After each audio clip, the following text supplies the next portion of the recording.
নমস্কার বন্ধুরা। বৃষ্টির দিনে একটা কথা বলতে বাধ্য হচ্ছি। আসলে যা দিনকাল পড়েছে তাতে দিনকাল নির্বাহ করা খুব কঠিন। আর এভাবে মানে এই যে আক্রমণ, হিংসা এসব চলছে, এসব নিয়ে আর যাই হোক টেকা যাবে না। এত হিংসা করে কোনো লাভ নেই। আর আপনাদের উচিত হিংসা পরিত্যাগ করা, কিন্তু আপনারা হিংসা করছেন না।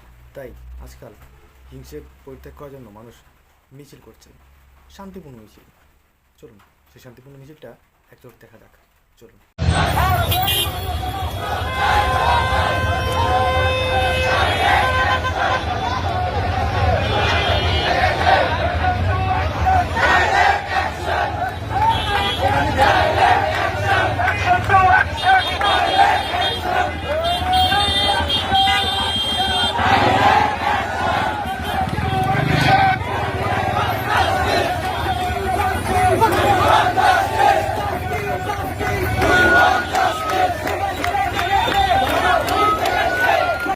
ডেমোক্রেসি করুন, ভায়োলেন্স নয়। শান্তিতে বাঁচুন, সহিংসতা নয়। নমস্কার, সত শ্রী আকাল।